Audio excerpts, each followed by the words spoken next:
ہمارے ساتھ موجود ہیں عالمی امور کے ماہر اور سابق وزیر خارجہ پاکستان جناب میاں خورشید محمود قصوری صاحب. Thank you very much Kasuri صاحب، آپ نے ٹائم دیا. تو ہم یہیں سے شروع کرتے ہیں کہ آپ پاکستان کے وزیر خارجہ بھی رہے. آپ کیا سمجھتے ہیں کہ عالمی سیاست میں پاکستان جو اپنا رول ادا کر سکتا تھا، کیا ہم نے ان 77 سالوں میں وہ رول ادا کیا یا اس کی کوشش کی؟ دیکھیے پوزیشن یوں ہے، ڈیپینڈس کہ کس نظر سے آپ دیکھنا چاہتے ہیں. پہلی بات تو یہ ہے کہ ایسا وقت آیا ہے کہ پاکستان کا بہت اہم رول رہا ہے عالمی سیاست میں، عالمی انٹرنیشنل ریلیشنز میں. کیا اس کا ہمیں ہر وقت فائدہ ہوا ہے، یہ بھی دیکھنے والے پہ منحصر ہے. اس کے مختلف تجزیے کیے جا سکتے ہیں. ہمارا بہت اہم رول رہا ہے سوویت یونین اور کولڈ وار، جب ویسٹ اور سوویت یونین کے درمیان کولڈ وار تھی تو ہم تو بہت دنیا کی نظر میں رہے ہیں. آپ نیٹو کے علاوہ یہ کہہ سکتے ہیں سیٹو، سینٹو، بغداد پیکٹ، ہر چیز کے آپ ممبر تھے. تو اس میں آپ کے بارے میں تو یہ بھی کہا گیا تھا کہ you are the most allied ally of the United States. جس وقت United States undisputed super power تھا. میں اس وقت کی بات کر رہا ہوں جب پاکستان کی فارن پالیسی جب شروع میں تشکیل دی گئی ہے، جب نابزدہ لیاقت علی خان چلے گئے واشنگٹن بجائے ماسکو جانے کی. ایک لمبی کہانی ہے کیوں نہیں ماسکو گئے. انویٹیشن ان کو ماسکو کی مل گئی تھی ہمارے سفیر کے ذریعے جو تہران میں تھے، راجہ غضنفر علی خان، لیکن وہ واشنگٹن گئے. اگر آپ پوچھیں گے تو جواب دے دوں گا. بڑی دیر آپ کا رول رہا ہے. آپ کو ڈیفنس فورسز کو آپ کی اسی لیے بنی. شروع میں تو انڈیا پاکستان کا مقابلہ ہی کوئی نہیں تھا، کیونکہ جتنے وہ ہمارے سٹورز پہ ہی بیٹھ گئے. فائنینشیل ڈویژن جو ریسورسنگ کی تھی وہ بھی انڈیا والے نہیں کر رہے تھے. اور تو اور مہاتما گاندھی کو مرن بھرت رکھنا پڑا. میں حیرانی کی بات ہے کہ یہ پاکستان کو ایسٹس دے دیں. آج تو بڑی عجیب سی بات لگ رہی ہے، نہیں تو گورنمنٹ وہ بھی نہیں دے رہی تھی. تو اس وقت جو فیصلہ کیا کہ جی پاکستان کو ڈیفنس فورسز بنانی ہے، اکنامک ایڈ بھی چاہیے، تو امریکہ کا فیصلہ ہوا. اس کے بعد آپ جتنے بھی ٹرکی، عراق، ایران اس وقت شامل تھے ان مختلف پیکٹس میں، کیونکہ جو سوویت انڈر بیلی تھی اس میں پاکستان بھی تھا. اس کے بعد افغانستان کے معاملے شروع ہو گئے، وہ بھی کوئی 20 سال رہے ہیں. اس کا ہمیں نقصان بھی ہوا ہے، اس میں کوئی شک ہی کوئی نہیں. لیکن آپ کا رول بہت اہم رہا ہے. اگر آپ اس کا فائدہ اٹھا سکتے جو آپ نے نہیں اٹھایا. بہت سے ملک جو امریکہ کے الائز تھے، یہ اس کی کیا کمزوریاں، یہ تو ہماری انٹرنل سسٹم کی وجہ سے ہیں. ہمیں ایک عادت پڑ گئی تھی کہ ہم اپنی انکم سے زیادہ خرچ کریں گے. یہ کیوں تھی؟ یہ شاید اس لیے کہ یہاں مغلوں کی جو حکمرانی تھی، جو مسلمانوں کی اشرافیہ تھی بر صغیر میں، اس کو یہ عادت پڑی تھی کہ جو اس کا انکم ہوتی تھی اس سے زیادہ خرچتے تھے. یہی وجہ ہے کہ وہ سب کے سب قرضدار تھے ہندو مہاجنوں کے. لیکن میاں صاحب تو پوائنٹ میرا یہ ہے کہ ایک آپ نے وہ رول ادا کر سکتے تھے جو نہیں کیا، کیونکہ جس ملک کی معیشت جو ہے وہ ڈیپینڈنٹ سنڈرم پہ ہو کہ آپ نے ہاتھ پھیلانا ہے کبھی IMF کے سامنے، کبھی امریکہ کے سامنے، تو وہ رول تو آپ ادا نہیں کر سکتے جو کہ انڈیپینڈنٹ ملک کر سکتا ہے، جو کہ آج بہت سی مڈل پاورز کر رہی ہیں.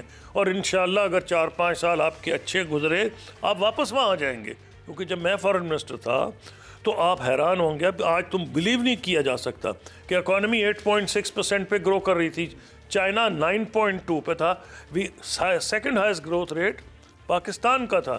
اور اس وقت گولڈمن سیکس کہہ رہا تھا کہ Pakistan N11 next 11 emerging economies وہ سارے پہنچ گئے. ترکی بھی، تو میکسیکو بھی، تو جتنے ملک ہیں وہ وہاں پہنچ گئے. ہم پیچھے رہ گئے. تو ایک دوسری بات کہانی ہے کہ ہم کیوں پیچھے رہ گئے. لیکن ہم میں وہ کیپیسٹی بھی ہے. ہم نے دنیا کی واحد مسلم نیوکلیئر پاور ہے، 5ویں بڑی فوج ہے، ویل آرگنائز فوج ہے. اور 25 کروڑ یعنی کہ پاکستان 5واں دنیا کا بڑا ملک ہے. اس کی جو پاپولیشن کی سب ڈویژن ہے اس میں ایسپریشنل لوگ ہیں. وہ سیپریٹ بات ہے کہ اگر ہم نے اس کو پراپر مینیج نہ کیا تو تمہارے گلے پڑ جائے گی. تو ہم نے اس کی ایجوکیشن کرنی ہے، اس کی ٹریننگ کرنی ہے. تو جب آپ فارن پالیسی کی بات کرتے ہیں، جب تک آپ انٹرنل پالیسی کی بات نہیں کریں گے، یعنی انٹرنل اسٹیبلٹی جو آپ کے ہاں نہیں رہی، پہلے دن سے نہیں رہی. آپ کا کانسٹیٹیوشن نہیں بنا، انڈیا کا بن گیا 3 سال میں آپ آپس میں لڑتے رہے کہ جی کس قسم کا کانسٹیٹیوشن ہے, اور آپ کا جو 58 میں وہ 56 میں بنا وہ بھی اڑا کے رکھ دیا گیا. لیکن جو پہلا کانسٹیٹیوشن 1973 میں جس پہ سب ایگریڈ تھے وہ تو 26 سال آپ کو لگے. ہندوستان نے 3-4 سال میں کر لیا تھا. تو کیا یہ آپس کی ڈویژنز پہلے دن سے ہیں؟ کوئی مذہبی ہیں, کوئی ٹیریٹوریل ہے, پروونشل ہے, تو یہ ہے ہمارے پرابلمز. کیا یہ عبور کیے جا سکتے؟ اگر آپ پوچھیں گے تو میں جواب دوں گا. جی میاں صاحب, آپ کی اس گفتگو سے 2-3 سوال جو ہیں پہلے یہی پوچھ لیتے ہیں کہ کیا ہماری یہ ان بلٹ فالٹ ہیں یا جان بوجھ کے یہ فالٹ قائم کیے گئے, کبھی مذہب کے نام پہ, کبھی لسانیت کے نام پہ, کبھی صوبائیت کے نام پہ؟ اچھا, اس کا میں جواب دے دیتا ہوں کو زیادہ, کیونکہ میں کنسپریسی تھیوریز میں بلیو نہیں کرتا. سپوزنگ لوگ تو کوشش کریں گے, آج بھی کوشش کر رہے ہیں بلوچستان میں, کے پی میں, بھئی آپ ہی کے لوگ ہیں, تو کویسچن آپ کو اپنے سے پوچھنا پڑے گا کہ وہ کیا چیز ہے. کیا آپ کے تعلیمی نظام ہے, کیا آپ کا نصاب ہے, کیا what ever is the reason, کیا آپ کے آپس کے مذہبی اختلافات ہیں, کیا ریزن ہے, کیا پروونشل فیکٹرز ہیں؟ تو یہ تو ہمارا فیلئر ہے نا. اگر ہماری نیشن بلڈنگ اس لحاظ سے ہوتی, انڈیا ہم سے بڑا ملک ہے, چائنا تو بہت بڑا ملک ہے, اس کا نظام بالکل مختلف ہے. انڈیا میں تو ہم سے زیادہ وہ کہتے ہیں ریلیجس ڈفرینسز بھی ہیں, کاسٹ سسٹم بھی ہے, لیکن ایک ان کا جو 1950 یا 51 کا جو کانسٹیٹیوشن بنا تھا اس میں ڈفرینسز کو بھی, کاسٹ سسٹم کو بھی, اس کو وہ چلتا رہا, انہوں نے اس کو ایکسیپٹ کر لیا. ان کو ایک ایڈوانٹیج بھی تھا. ہمارے لیے پہلے دن سے مسئلہ ہماری تھی انٹیگریٹی. ہندوستان کے لیڈر شروع میں پاکستان کو تھریٹن کر رہے تھے, تو جب آپ فارن پالیسی کی بات کرتے ہیں تو ان کو آپ جوڑے بغیر نہیں کر سکتے. دوسرا سر, روس اور امریکہ کی آپ نے بات کی کہ لیاقت علی خان صاحب کو انویٹیشن آ گیا تھا. آپ کے خیال میں امریکہ کی طرف جانا اور روس کو بالکل نظر انداز کر دینا درست فیصلہ تھا یا غلط فیصلہ؟ دیکھیں, اس کے تو جواب مجھ سے بہتر ذوالفقار علی بھٹو صاحب نے دیا, کیونکہ بھٹو صاحب لیفٹ کے لیڈر بن گئے.